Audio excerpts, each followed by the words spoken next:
Now it's time for On Point, where we speak to experts to delve deeper into the biggest news stories in the spotlight right now. South Korea is experiencing the biggest surge in Omicron cases anywhere in the world right now. The World Health Organization said that last week South Korea confirmed more new infections than any other country in the world. However, COVID-19 doesn't mean the flu, fevers or the common cold have gone away. Given the relatively mild symptoms Omicron presents, people who have a high fever or the seasonal flu might assume they have Omicron, but this isn't always the case. For more, we connect to Dr. David Kwak, clinical assistant professor at Chun Hyang University Hospital via Skype. Good morning, Dr. Kwak. Good morning. Thanks for having me.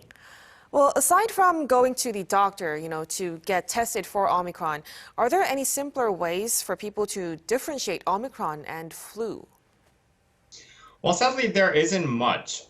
They both share pretty similar symptoms in that it contains a very regular common cold symptoms, including anything from muscle pains to fever and chills, and to some people, sore throats and whatnot. It seems like Omicron variant of COVID-19 is heavily focused on creating the sore throat and pain in the throat, and also quite a lot of the times itchiness and tickling and sensations in the throat as well.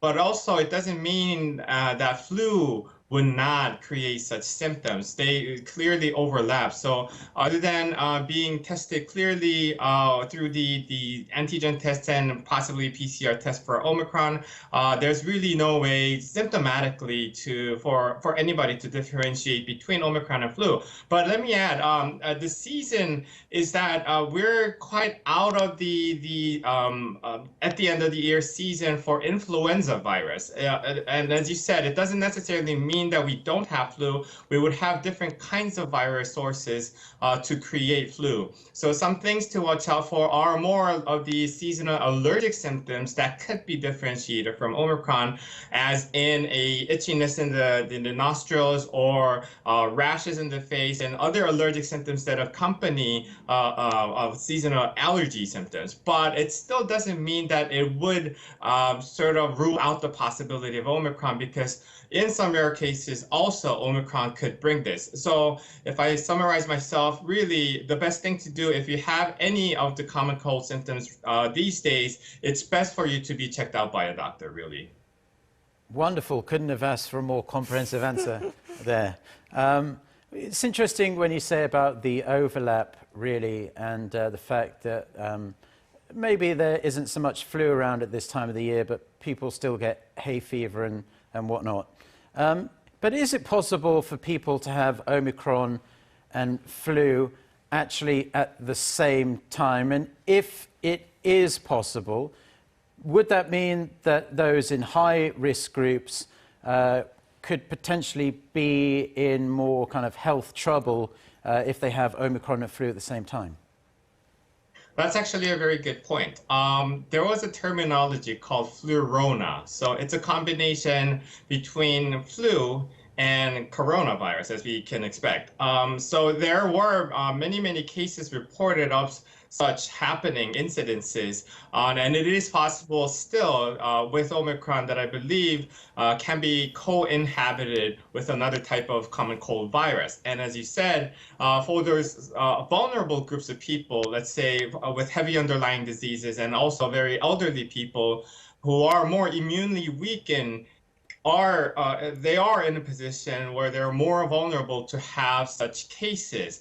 A co-inhabitant by two different viruses does not necessarily mean it's an additive of symptoms. So it doesn't necessarily create more severe types of disease just because there are two different virus sources. But we should still be careful, because either of the virus sources still can create such dire consequences for those who are expected to be more vulnerable to disease than other healthy people. Well, Dr. Kwak, like we just said, even though symptoms are relatively mild, there are still some people who are severely ill because of Omicron. So in such cases, what kind of warning signs should people look out for, and what steps should they take? Right. Sadly, these warning signs, these red flags, do not necessarily happen quite long before somebody actually acutely falls severely ill. Meaning there are no clues that we should be watching out for that can actually turn around the course and have the person go through lighter. But some of the symptoms, if a person was to be infected already, but if that person starts showing, let's say, lack of or oxygen, meaning breathlessness, or the person does not subside from having fever 3 to 4 days later, despite taking antipyretic medication.